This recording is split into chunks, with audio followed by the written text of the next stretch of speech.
This is my third company, maybe fourth if you can count the pivot. And I've been building this business since 2020. Because just because you know a problem exists and because you're an expert in the problem, it doesn't mean the problem needs to be solved and is going to be worth any money. We started a company in 2020, and then we got to $1 million of ARR, and then we pivoted. Had just raised money. We're growing. We have all these great customers, great logos. And I'm just kind of looking at it and thinking, if this whole AI thing works the way I think it's going to work, there's going to be no point to any of this unless we crack this.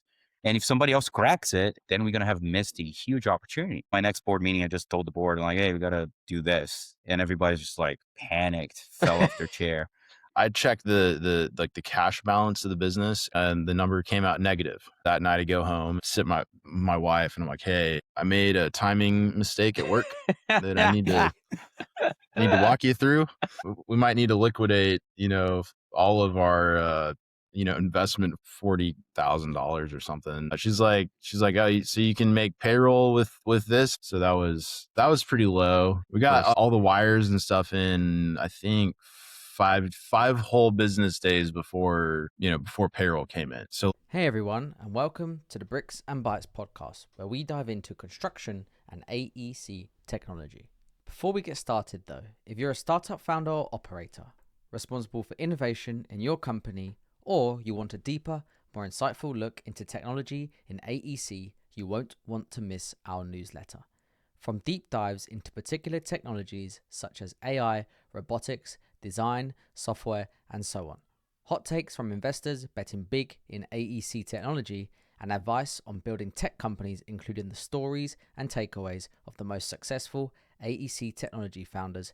Head over to www.bricks-bytes.com and sign up today to get this exclusive material straight to your inbox. And now for the episode. In construction, precision matters. Every budget line, every schedule, every document. But too often, project data is scattered across tools and departments, creating risky silos. That's where ArcDesk comes in. ArcDesk is the all-in-one construction management platform designed to connect your entire project operation, from opportunity through to tender, all the way to handover.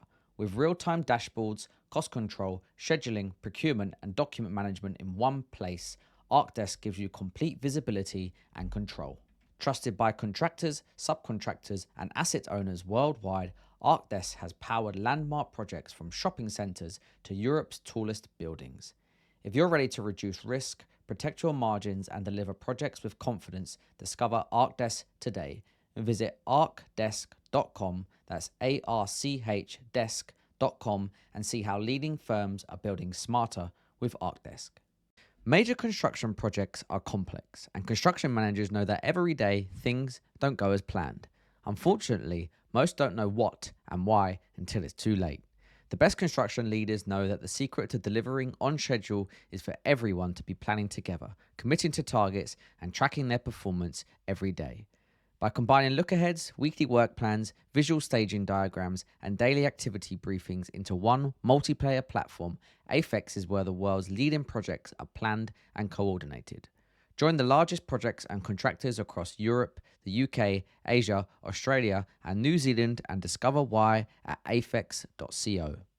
Well, Thiago, Clifton, thanks for joining. So we come up with this idea between the three of us some time ago to do this little series on building, the grit and the blood and sweat that's shed in building construction tech startups. So thank you both for agreeing to do this on Bricks and Bytes. And we have a few bullet points here of things that we're going to go through, and it's mostly through the life cycle of a startup business, right, from pre-seed all the way through to hopefully the big IPO or exit. And maybe to kick this off, it would be good to hear, people know who you are, who are listening to this, but I still think it would be good for them to hear just a very brief version of your story. So Thiago, do you want to hit it first? Yeah, I'm Thiago Da Costa. I'm the co-founder and CEO of DataGrid.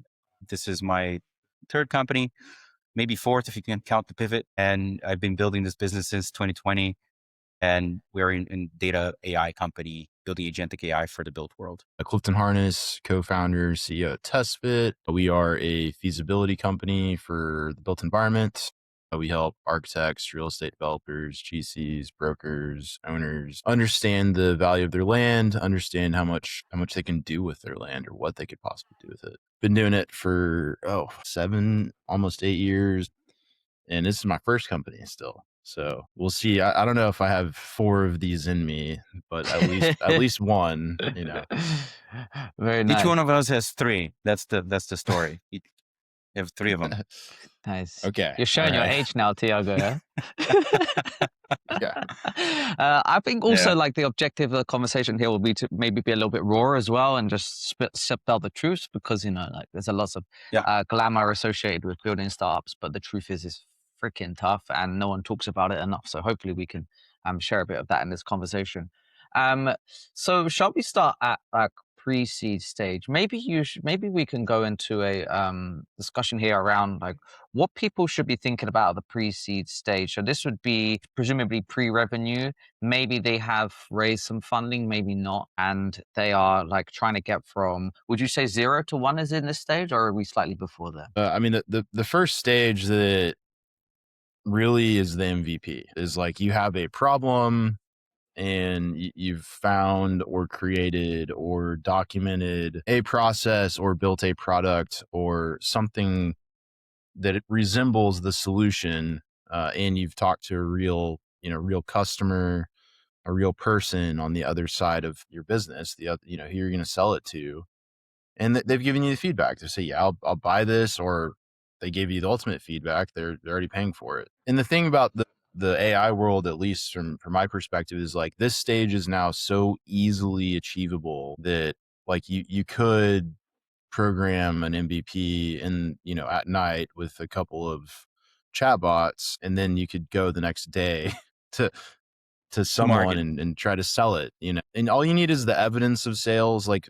different people might have different risk tolerances that, as a founder, like I needed to actually sell the thing that I needed to sell before I was ready to go do like an actual, venture capital deal. Right. But also like I had no credibility. Again, first company, I didn't know what I was doing. And so having the bootstrap and to make those sales was important for our pre-seed round even. So yeah, I don't, Tiago, what do you guys do before any kind of investment? Yeah, I think that you're right. The first stage is to figure out the problem you want to solve and then prove that somebody's willing to pay money for that to solve that problem. I think it's underappreciated, and I think it's a quality that's founders have is there's so many problems to be solved in the world, just so many. The quality is really finding out which problem is worth solving that people pay for.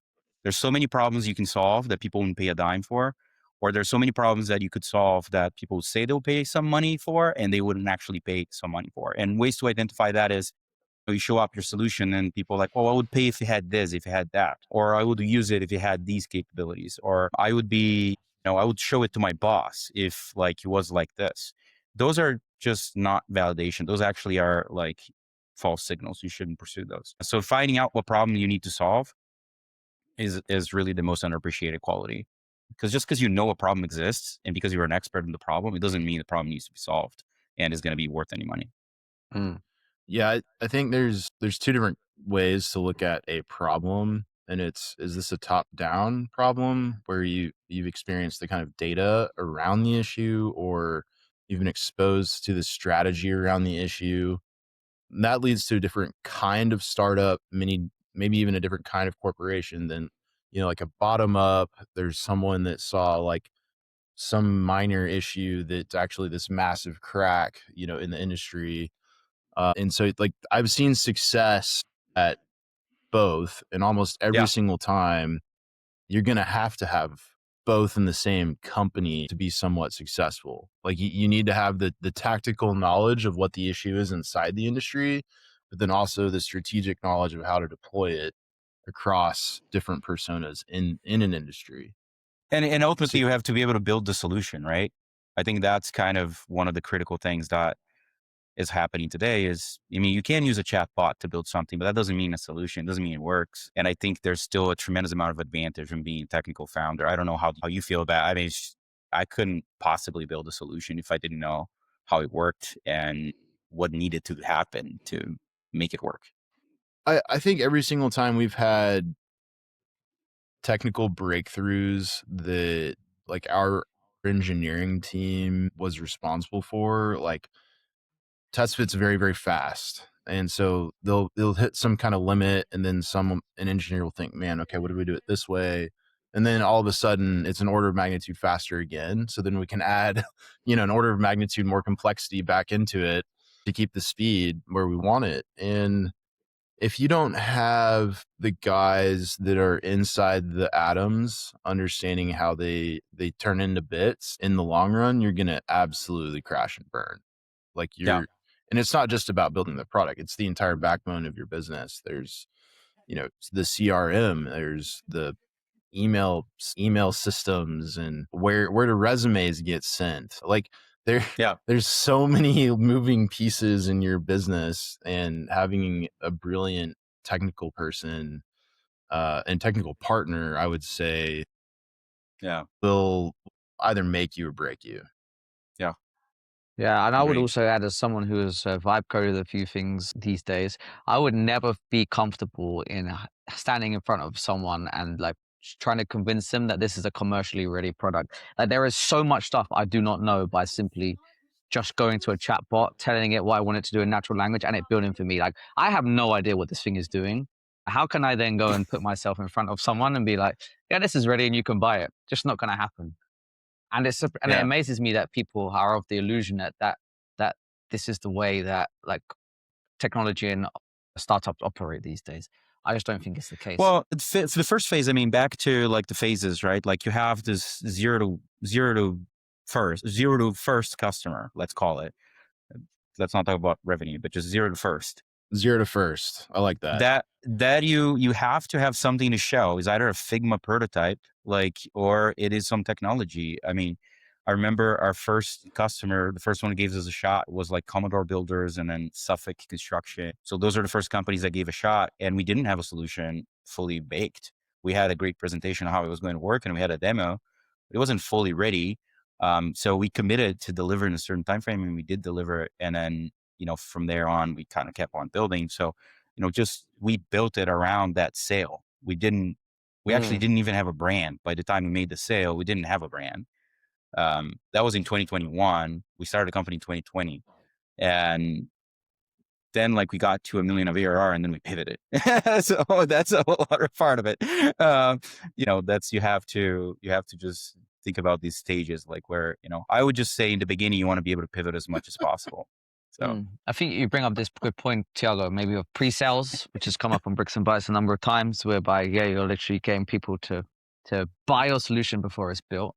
It's a very good way to validate before you go and spend a ton of resource trying to build it. Things are going great. Thiago's like, oh no, this is going too well. It's time to, we can't do this. Hey, Thiago, tell us about the pivot, man. Like what was the reason? So when I left Autodesk, I was, I had read all these machine learning papers. I was like, machine learning is going to be the way. It's going to be so valuable. And I just hang out with a bunch of buddies, and the general thesis is to do anything with machine learning, you're going to have data. So you're going to layer, AI on top of data at some point. Mind you, this is 2020, 2019, by the time I'm thinking that. I was like, okay, let's start with data. Let's try to crack this first. So we built this data thing, and we're able to ingest massive amounts of data, do all these workflows. And then I have to sell some value, because data is not value. Data is just data. There's a certain buyer for that, but you have to sell some value. Well, that's 2020. You have to frame quote it right there. Yeah. That quote. Data is not value. Ooh. By itself, it isn't, unfortunately. Data loses value actually over time, and it becomes a liability, right? There's the value of data is highest when you first capture it. That's the moment where our data is most valuable. For example, an email from 2 years ago, not that valuable anymore. But the email you just got right now offering you this gig, it's really valuable. So, receipts are valuable, but historical data generally tends to decay. The value is decaying over time for any kind of captured information. So it doesn't mean you can't do things with it, but that's what you do with it is what the value is. So let's say you produce some kind of analytical historical, thing that's super valuable, right? So by the time we have a ton of data, we raise our Series A, we got like 1.2 of ARR or something, raise our Series A, everybody's super excited about this, customers are excited. And then I see the ChatGPT 1.0 repo open sourced. And I meet a couple of people that are working on this in San Francisco. And I start looking at this stuff and I was like, okay, we had our offsite with like literally the entire company. And I was hyper uncomfortable. We had just raised money. We're growing. We have all these great customers, great logos. And I'm just kind of looking at it and thinking, like, if this whole AI thing works the way I think it's going to work, there's going to be no point to any of this unless we crack this. And if somebody else cracks it and figures out that like the data is the vehicle to get there, then we're going to have missed a huge opportunity. At the time, I had oriented the company to analytics because it was the only thing that I could see true value from capturing vast amounts of data is to produce analytical information. Analytics is valuable. It's super valuable. There's a lot of people that need it and use it, and it's going to continue to be valuable. Dashboards by themselves may be like reducing value, but analytical information is still super valuable. But at that point, I had to make a decision, bet the company something new. Now, I had just raised money, just had a bunch of people join the company. How was that conversation? Hey, guys, we're going to... I know I said we were going to the moon, but we're going past it. Yeah, so that was a tough moment. It's not, it's not the moment you share with anyone. I mean, I think I had like two very close advisors. And I worked on this. I bought the DataGrid domain like in 2022 or 2023. And then my next board meeting, I just told the board, like, hey, we got to do this. And everybody's just like panicked, fell off their chair. But people trusted me and they invested in the business. So, and I just imagine the board meeting minutes where like Mr. Da Costa stood up and delivered an address about where the company should go. The board deliberated. Decision was to change the direction, and that's all you're gonna see. Like that's the only record that there is.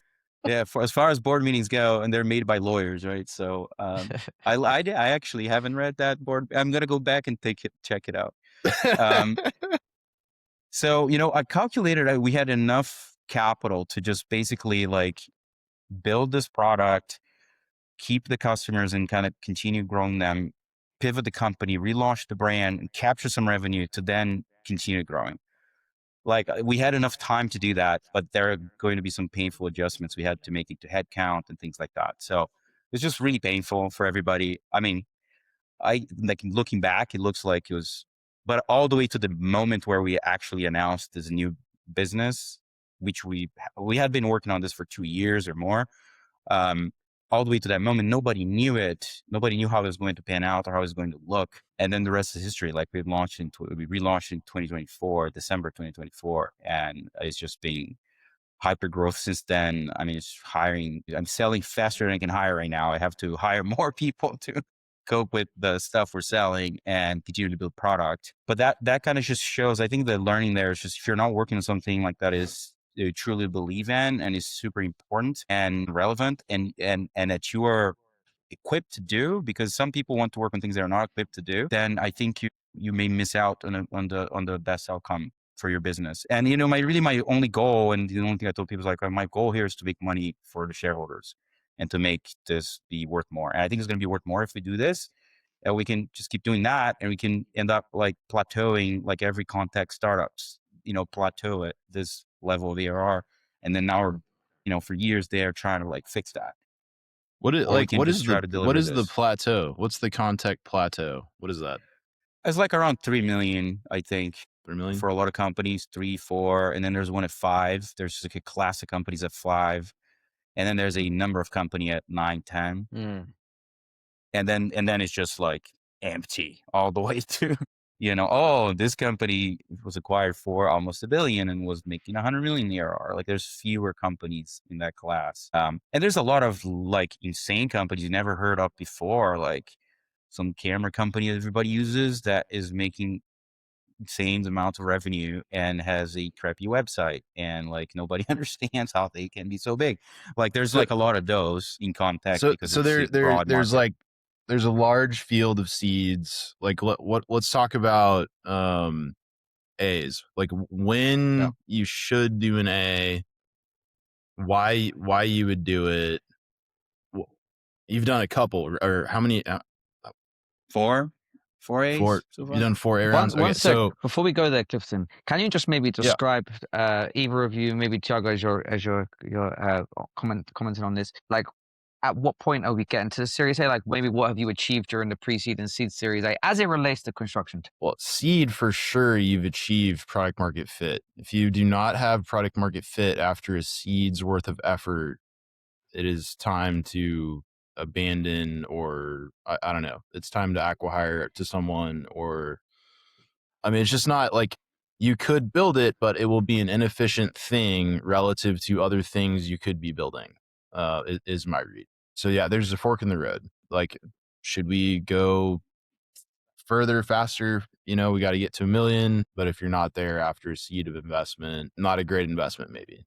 Mm-hmm. Yeah. Thiago, Yeah, what's your thoughts? I think Clifton is right. There's two types of founders, right? There's like founders that will come in and say like, I just need to build this thing that I have in mind. And I've seen a couple of those crash and burn the last 12 months. Like, I need to build X, and they build it and then it doesn't work. And they're like, I built the thing that didn't work. And then you feel like a failure. And there's founders that just you just keep working on it. Like, the only reason why you're doing it is to get to success. Is not because you had this specific thing you're trying to do. You're trying to like create value, and then like value may be a slightly different place, and it's not a failure if it is. And it's okay if you need to like go and look at it and take a hard look and say like, wow, I made a mistake here. My evaluation, like my thinking wasn't accurate there, or whatever. So I think that's fine. I think, and Clifton is absolutely right. If you get to a point where you feel like you're building the wrong company, you got to be honest with yourself. And there's a third type of founder that just keep telling themselves everything is good, even when it isn't. And that is the dangerous type. There's quite a few, and that's really dangerous because you're, as a founder, you walk in a thin line of reality and possibility, or reality and vision, or whatever you want to call it. You're walking this thin line, right? Like but you put your bed and pillow at night, and you're like, hopefully you look at your significant other and you kind of know the truth, right? Like, you're this far from where you need to be. Like, these problems exist. So you have to just be true to yourself. If you deny the signals for too long, you find yourself in this bad place, right? And that's what I didn't want to do it. Like, I was like, because this is my second company, and like as a third, fourth at the time, third company, I was thinking, like really with myself, I was thinking like, I don't want to be wrong for too long. So if there's a chance I'm wrong, I need to find out quickly that, this value that I'm creating with like data and analytics is not going to be enough to build a large company. I need to find out as fast as possible. How do I find that out as fast as possible? And it took us like 4 months. And to me, it was like very, very clear, even though for everybody else was like, no, you just give it more time, right? And time is like against you in startup world. You're sitting on a keg about to explode. So I always remember G-Van from OpenSpace, CEO of OpenSpace, saying it's all about running toward the punch in the face. And it's just such a true saying. Like, you should always be running there. Yeah. Clifton, you mentioned product market fit. I'm interested in both of your views on like, what is product market fit? One, in the construction technology. Two, how do you know you got it? All right. So I mean, I'm just gonna riff off Thiago. Product market fit is not what you, the founder, envisioned the product needed to be because you're so brilliant and you had such a great idea. And that's not product market fit. It's actually much more like what Thiago was talking about, where you're like open to changing your specific vision, or the way you want to look at the problem relative to how a customer needs to interpret the problem you're solving. So if you have that, then you have someone willing to buy it for, a price north of $0. I somehow need to, for some reason, I need to specify that. Users don't really create value, paying customers do. So having that, achieve some kind of meaningful scale that the other part of the business that had to create it can survive, is the next question. Like, can the thing that you made survive, self-sufficiently, or do you need to get external resources to keep it alive so it can achieve, whatever scale it needs to? Profitability to a degree. Yeah. Yeah. Yeah. And Yeah. so Yeah. Yeah. product market fit doesn't necessarily take scale into account. So you might have a bunch of zombie startups that have quote unquote product market fit because they've achieved $1 million in ARR. And this is like, I don't know, we were talking about earlier, like, hey, you hit 3 million, it's going to be kind of hard to get to the next bit. You hit 4 million, it'd be harder the next bit. 5 million, even harder. You product market fit isn't maybe what was your vision as a founder, right? You want everybody to Yeah. believe in. Yeah. So then you need to change your vision to go find it bigger and stronger and whatever. Yeah. I don't know. Is that a good answer for what is product market fit? I have So I have a slightly different take on it. I think so far from what I have seen, the concept of product market fit has caused more damage than anything else in building companies, because it encapsulates a multi-dimensional or multivariate problem into a word. It actually really collapses two super complex things: product, or three complex things, market, and fit in one word, to just allow an investor to like qualify where a company's at with their product. But really there's multiple things. First, product fit. You got to find just the fit of the product with the user. Like, does it fit any user? And who's that user? Or does it fit a buyer, right? Then there's market fit. Does it fit price points? Does it fit buying motions? Does it fit, does you align with what people want to brag about, right? Like, I want to, if I want to sell something, I want to price how people are going to brag about it. Like, oh, I was able to do this much things in it. And this is why I'm paying this much to it, right? It can't be dissociated from value. If it's completely dissociated from value, then it becomes really hard to justify high price points later on, and growth and all these other things. And then there's fit into a big market, which I think that's where the product market fit stands for from the eyes of an investor. And the fit in a big market is what disqualifies a lot of companies in Comtech. Is the market is perceived to be huge by numerical standards, but it's not an industry; it's a market sector. Most investors are woken up for that now, and it's not like, for example, the security, like the cybersecurity is an industry, or fintech is an industry, because there's multiple aligned pieces to serve that. Like manufacturing is an industry, right? For even it does have a complex distributed supply chain and modularity and so on. Most manufacturing products, they fit into the bought item at the end. Construction, I'm not buying whatever Clifton's product produced as the buyer of the property, right? I'm not buying the pipes that are inside the walls. I'm not buying, there's a lot of things I'm not buying. So I'm going to buy a property, and there's this big thing that came together. A lot of people put effort in it, but I'm not buying their individual products. I'm buying this finished thing that half of it I don't really understand, or, it can compute. So it is more of a market sector, because it is so distributed, so modularized, so broken down, so fragmented. So when you say, I'm going to a 14 trillion, you're doing the biggest damage to yourself, to your investors, because there is no 14 trillion industry you can sell to the same thing. So like, what is this for? What is that number for? Right? It just serves to hang us into this place, or like this big thing, this big market sector that we can't quite qualify. So we put it all in one place. So I much prefer like the approach that Clifton has taken. That's why he found success. Is like, he's doing this very specific workflow for this very specific buyer. He didn't get himself into $1 million workflows. So it was easier for them to go and get product market fit and sell and get the buyer's attention, because he's doing that for that customer. He's not looking at, oh, we're working in the 14 trillion company. I've never seen you say that. Maybe you do, but I have not seen you saying that, because you can't really sell to the majority of the 14 trillion. So like, what is that for? I mean, it's market segmentation is a thing that is delightful to me now, but in my mid 20s, I'm like, this is really hard to break this down. But like, you have to look at the world as a construction tech founder. in two different ways. Part of the world that is my TAM and part of the world that is not. And unfortunately for construction, like the TAM of the construction, buildings going out of the ground or being repositioned or whatever is significantly smaller than the real estate TAM of buildings, in operation today. And like trees, I'm going to talk about trees just for a minute. Like God, hell no. a tree is basically a giant dead thing that has a very, small amount of living cells that make it grow bigger and bigger and bigger.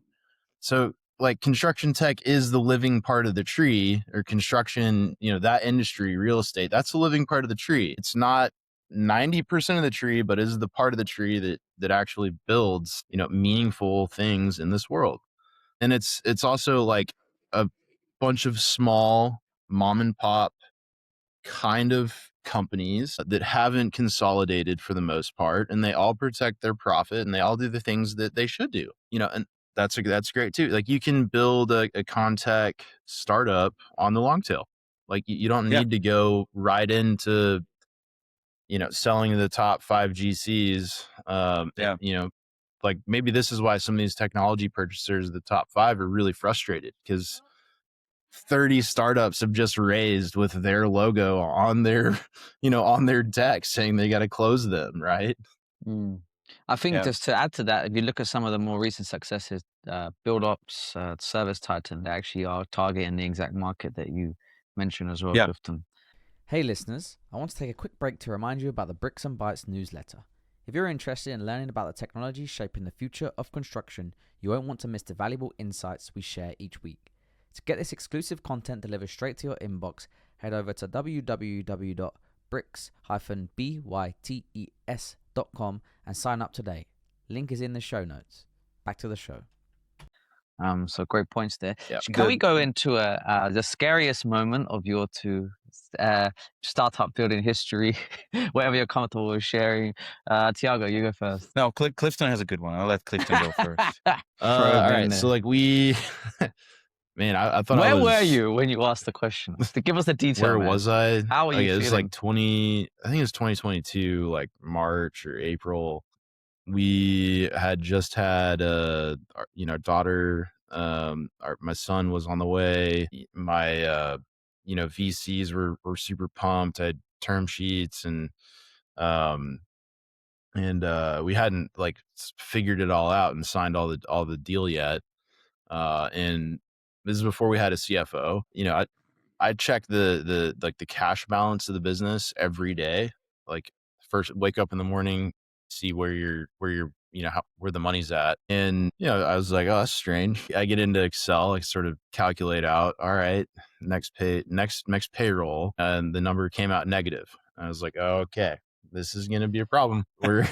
We need to close this Series A. If we need our first tranche of our Series A in the door, like right now, or else like I can't make payroll.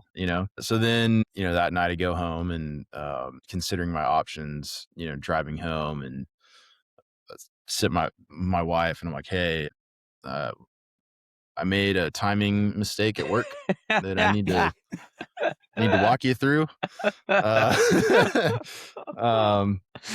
And I was like, can we, we might need to liquidate, all of our, investment 401k. And like, there wasn't, guys, like there wasn't much in there. It maybe was $40,000 or something. And Wow. she's like, oh, so you can make payroll with this? And I was like, nope. But Ryan's gonna do the same thing.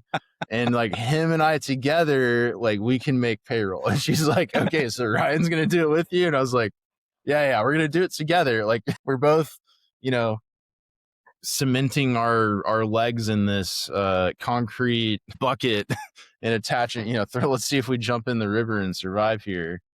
So that was pretty low. We got all the wires and stuff in, I think, five whole business days before payroll came in. So like we survived, but it wasn't wasn't comfortable. I had to it was kind of embarrassing. I had to call, these investors that are, hey, that money that we were talking about, you're gonna need it a little bit earlier than, than we had agreed to. All of it. And they That's all moved awesome. very quickly. Yeah. The VC world, they when companies need to survive, they will move very quickly. I've found. So Yeah. Yeah. Well, that's amazing, man. That's I think the closest I have heard somebody come to that point. I have never come myself, but I have seen it. I've seen the writing in the wall when you look at the 3 months timeline. You're like, this doesn't look so solid, and you're like, oh, I gotta get money in the door soon. I So think bringing I've your been there too. spouse into the equation is always like a complete taboo maybe for some people as well. Clifton, you nailed it by the sound of it. well, I mean, spousal consent's all over, founder stock agreements and stuff.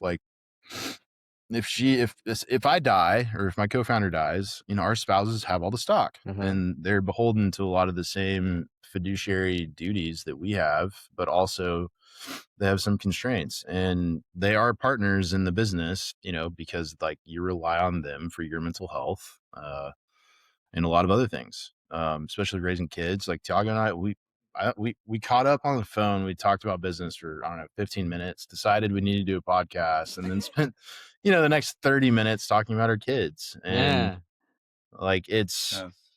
it's amazing how much they influence, what you want to do with your business. And how much you want to invest in the future too.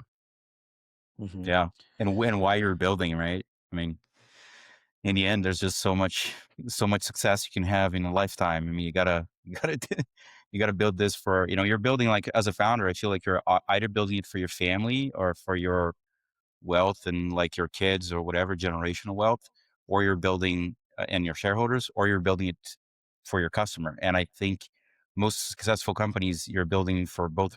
It's the reason to build is both. It's like you want to be successful, but you're really building because you want to help that customer. And that's how you find the fuel to do this, because otherwise it just takes so much energy, right? I wake up in the morning and I know the 10 problems I have to solve to the customers who just signed up yesterday, right? Like, it's in my mind. I know exactly what the things that need to be. And that's why I build the product. That's why we build the solution. I believe is just the only reason to do it.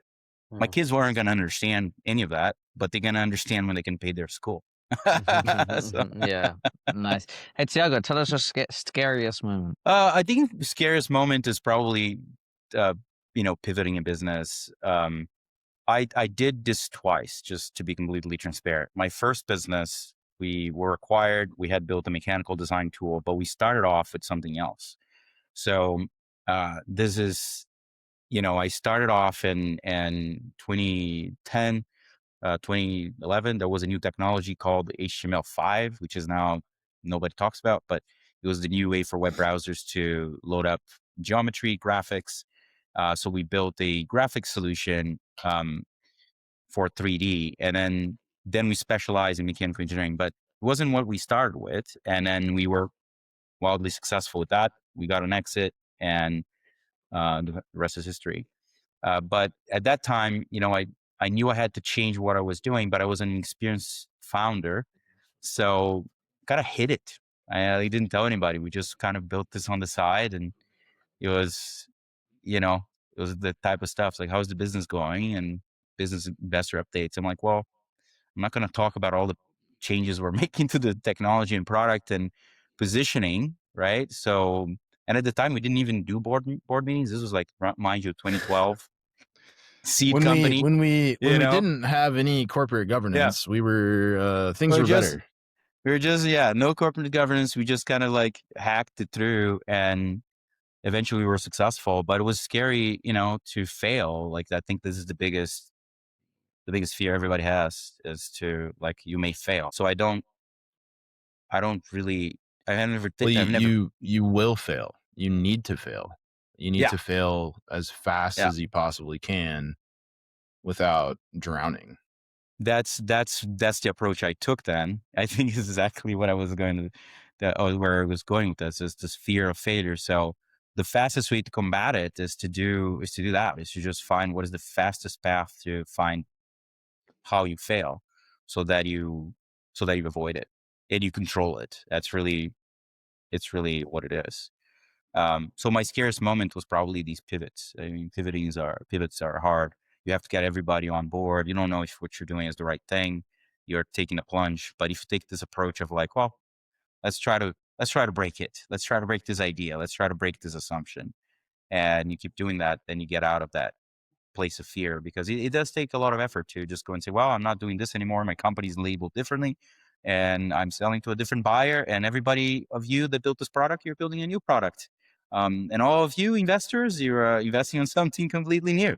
Welcome to this new company. Like there's nobody to share that with, where you would be able to share and say like, I'm doing this, and they're going to say, don't do it. Like everybody will say, don't do it. But this is crazy, right? Because it's better to just stick to what you know. Nice. Thiago, how about okay, so DataGrid now is in amongst the hype here. Like your company's name comes up regularly in conversations I have. It's on the news. You're subject of a post which included laser beams bolting down on Earth, saying that your company is like, I'm sure you know the post, right? I'm not educating you here.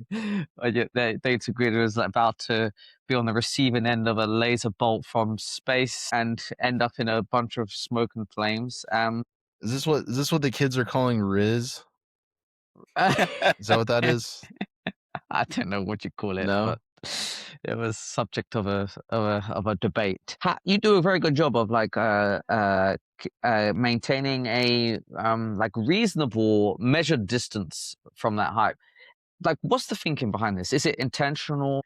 You're obviously very focused on building a product. On the other hand, some of your competitors are like much more out in the public eye. So I'm just curious, like, I don't know how helpful this is to founders, but like, what's your thinking behind it? Yeah, I think there's two parts to it. One is if you believe in something and you're trying to pursue that, and you're just executing, you don't have time for hype posts. That's the first part. And I'm just building, and I know all the hype posts and all the stuff and all the talk.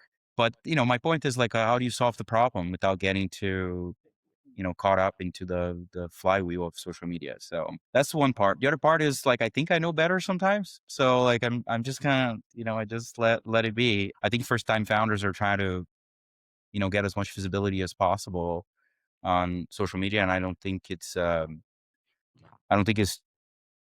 their benefit long term. I feel like they're making a mistake, because the best use of time is in early companies is to spend time with your customers. I think this whole hype that you can get distribution first and then you get product is just proving to be really flawed in a number of companies I have seen. A lot of founders just go distribution first, product second, and you can make a newsletter, you can make a podcast, but if you're going to sell software, you're going to You have can to have the fail software. more privately if you'd like to. Yeah. You don't need to fail publicly. You can fail more privately. Yeah. There you go. So I think if you're going to sell software, you have to eventually build it. You have to eventually be heads down and understand the problems. And there's no amounts of money in the world that can solve, some of these things. It's unfortunate, it's just, we could raise all your way to success. Like we have seen companies try to do that. And, it's not the path that you see a successful company take. Clifton, how about you? What's your thinking around like your content and like visibility and public exposure thinking? Because I think not that you build distribution for a product, but you're very active on social media, and like your content is also very good. Like I genuinely mean that. You're not just putting posts out for the sake of putting posts out. There's substance behind it. So tell us your thinking there. Yeah, that's it. Make sure you have anything with substance behind it, and then like anyone real will engage with it. Like it's that simple. I think, I don't know, like we've been very fortunate to be around for a while and to see the nature of automation change. But the thing is, like, TestFit's very visual, and that's the goal, is to show people that are not specifically architects, that spatial analysis can be democratized and useful, that generative design can be, instantaneous and in real time. And just, I think the attention span too of the world is like pretty minimal. So you've got to figure out a way to, Your narrative. Yeah. like, how do you get above the noise? Yeah. And like, this is why these guys, they want to build distribution before they have anything else, is that like, they don't know anyone, and how do they know anyone without, I mean, it's like a chicken or the egg issue. Yeah. I think, like, personally, like, we have an Instagram that's been just goes crazy, and then YouTube is doing well, and the company LinkedIn's doing great.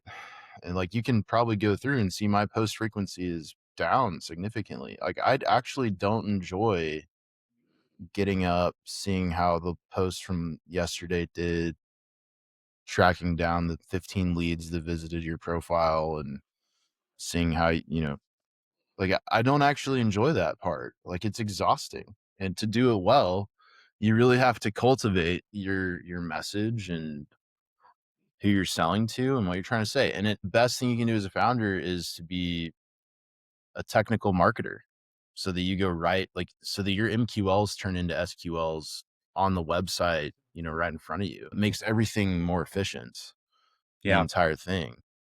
And there's not found, like, most founders who just don't do it. They can't do it. They don't know how to do it, or they don't know, really what their message is, the people they're trying to sell to.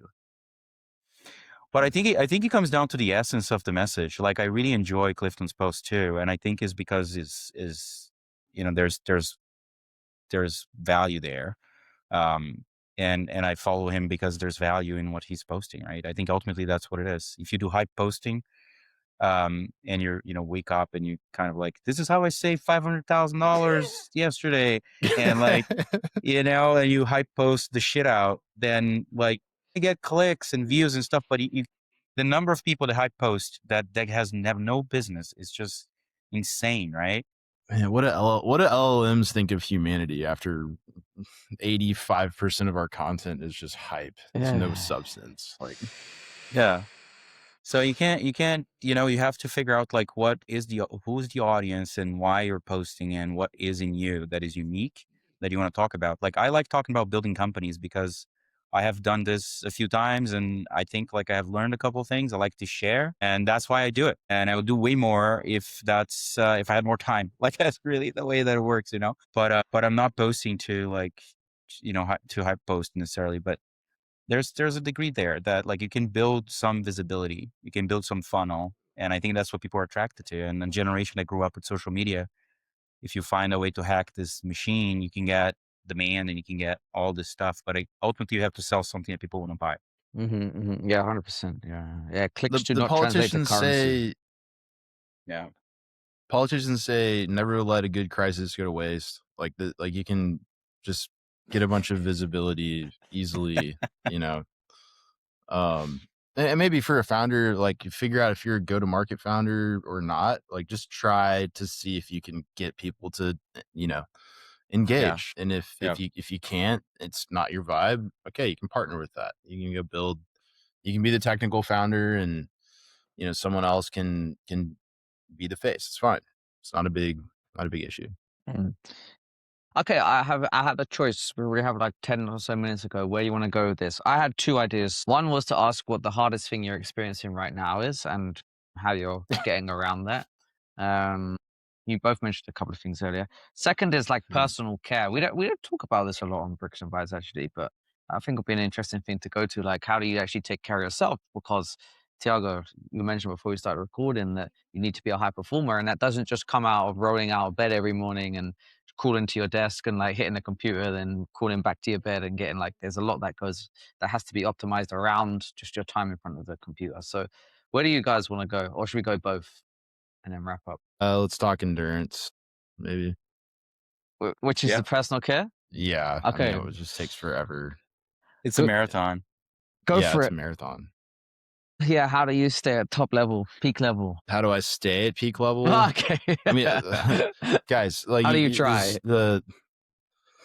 the thing is that like it's not just like you're doing a 100-meter sprint and then you're like, oh, I finished the semester, great, I can go, home to mom and dad's and sleep, and then the VCs will fill me up with, all the cookies and send me back.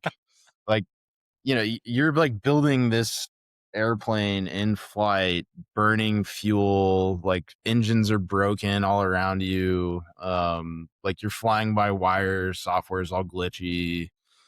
And you're making things work. And, every new chapter of growth is just, you're unlocking a new kind of puzzle, a new problem to solve. Like one quarter, it could be cash flow issues like we talked about, or, another quarter, it could be like you had a churn happen that you weren't accounting for in your annual plan. And so now all of a sudden you have like a shortfall a month earlier than you did before, and you got to adjust your budget, and you got to you got to let your partners know what's happening. So just know, like, the thing that you really loved at the very beginning, which was like building your vision and solving a problem, and like having a customer delight in it, that's very hard to scale that feeling of I did something great again, because like the problem then changes and you got to solve, these other 30 or 40 different problems.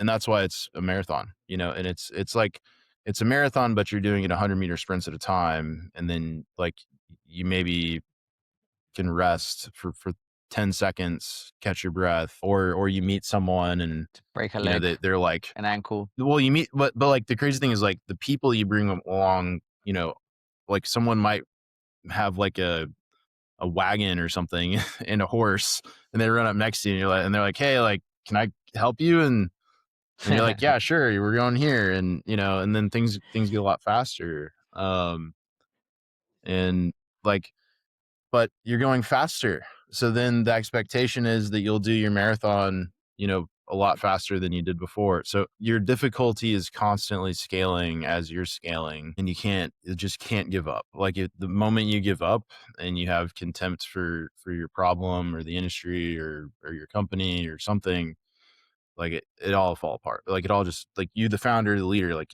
you're holding the glue together. Yeah. Yeah. Yeah. I think, I recognize everything that Clifton just said, but I just, Yeah. adding to it, I think for me, like because it's relentless work and it's always changing. There's just absolutely no pattern to it. It's not like, for more we want to linearize and like even like linearize the funding rounds, like seed and Series A and Series B, and you kind of see some kind of stability through that pattern, right? The problem just changes. It's just not the same problem. Like in the beginning, you have one set of problems, and then in the middle, you have a different set of problems. At the end, you're going to have a different set of problems if there is an end. So it is just constantly evolving. So you have to love solving problems and building a business. If what you love is to do that thing that you did and like, deliver that thing, and that's going to become the thing that is not what makes your business grow anymore, you're going to find yourself in a lot of trouble. So you have to love and be passionate about building, because as a CEO, you are the funnel of all the bad news and all the good news in the company. You get to know all the bad news. So like, how much does the bad news affect you? If you're all affected quickly, it's going to be a tough one. Don't be a CEO. If you're a problem solver and you hire great people, then you can enjoy this. Like I truly enjoy doing this. It's like really a lot of fun. It's just problem solving all the time. You're trying to just make the best thing you can for your customers. So that's one part. The other part is like having family, having friends, just knowing who you are, all those things. I think one thing that makes it easy in the beginning, when you're building and you don't know anything better, you're just like blind. So you're like, just kind of do anything. And if it works, then it's awesome. And then You have no worries because you have experienced no problems. You don't know what to measure. You don't know what to measure. You don't know what's right or wrong. You don't know Ignorance is bliss. It's bliss. Yeah, it's a complete bliss. So in some ways, as you kind of build this thing out, you have to find that ignorance place again and challenge yourself to think bigger, right? Is this the best, that I can do? Or can I be more ignorant about this? And maybe somebody who's completely ignorant is not worry about any things I'm worrying about now, and then they're going to get ahead. So, you got to figure that out. You got to understand who you are. And I think you discover that through building a company. It's like a part of you, stays in it as you build it. So, and it's just not for everybody. So if you don't want to build a company, don't want to be stressed, do you want stability? If you want predictability, that's just not what startups are. It's completely the opposite. Even though you have to project that to a lot of people, like your employees, your investors, the market, your customers, everything else. But ultimately, it's just a constantly changing landscape, and you have to enjoy that. Okay, to close this off, what would be the number one thing you should optimize for when building a startup in 2025, in 2026, in fact, as we're nearly at 2026? Number one thing, your people. Take it, and there's literally probably one thing doesn't exist, but take it how you like. Clifton, you go first. I think it's people, man. Like it's the people that are with you that you're choosing to go on this adventure with. And like we did a really bad job of enabling our people to make low level tactical decisions, like all of the issues are running through like the head of the top of the, a committee at the top and then percolating down to people. And that didn't really work. And it didn't really enable our brightest thinkers to think and to understand the why behind the problem. And I think you're building a corporation, really. Like you use product and engineering and sales and marketing. Those are all fuels and stuff to build the corp. And like the corporation needs the right composition of stuff. There's probably not a much more big brain like way to answer it, but like put the people that are good at the right things in the right seats. And if you don't need a certain seat, like no point having it. Yeah. Cool. Yeah, I think people is the key. I think even, just thinking about AI here, like AI has been this promise for 1,000 years that it will, solve all these things that we've been dreaming of solving. So the ROI of artificial intelligence is obvious. Like it's like having intelligence for practically free. So once you have that, then like how do you want to use humans? That's really the most critical question. And I think 2026 is going to be insane. We're going to have new class of models coming up. We're going to have larger models being trained. We're going to have more curated data sets in these models that provide much, much better outputs. So we're going into a world where technically humans should be used for high leverage tasks. And I think of a human as as a critical asset in a company that like I'm cherishing and I'm selecting carefully, because I don't need anybody to do repetitive work, write emails, respond to things, write content, write code. Like, to a degree, writing code became like the best coders right now are like insane architects that like know every piece of the code base, know how it works, and can command an AI to make a change and shepherd it to the end. So we're entering a world now where experience is highly valuable, grit is highly valuable, intent. I designed the values of the company around this stuff, right? Like I really want the company to like take it home, and that's how we are building the business. It's like the value of the human is the highest if we can put them in a seat where they can achieve 10 times more than they achieved before. The interesting thing here is if you take a good, experienced individual, you give them AI, they are a 10xer. If you take a mediocre individual, you give them AI, they are half-xer. They're worse than before because AI made everybody else better. So they're worse. So like it becomes so obvious. It's just like, even in interviews, and like you go to an interview, you have an interview with somebody and you ask them to work through a problem and they're like, take 3 days to answer it. Like, you're like, well, you're clearly not able to use the technology of this day and age. There's the people that know when the AI is lying to them, and those are the future's 100xers. Okay. Yeah. And there's the people that are just going to accept whatever slop that they just read. And that's the group I'm worried about. Yeah. Yeah. Those are the half-X, right? Like the ones that like they were okay. They were here. Everybody else was here. They were here. Now they're like, Hey, what's the premise of AI? Garbage in, garbage out, both from a data perspective and a human perspective. Yeah. From an input perspective, like the reality is AI has tremendous amount of agency. You can ask AI to work forever on a problem. right? And he's generally lacking context. He doesn't have all the context because of the context window problem we talked about before. So that's the problem with AI. The human problem is it doesn't have agency. That's really where the human falls apart. They have all the context in the world to take action, but they haven't yet. And you're like, why? What is preventing you from taking action? So that's what AI and human do really well together. If you have high agency, high context, and you can collaborate, you can do insanely well. But if you're just high context, low agency, I mean, it's going to be hard to keep a job in 2026, I think, in my opinion. I like how you put that. Yeah. Thiago, Clifton, thank you guys so much. Hopefully people took a ton away from this and now have a bit more of a taste of what it's like to build a startup in this industry. Thank you guys and good luck. Yeah. Yeah. Thank you. Thanks so much. Thank you.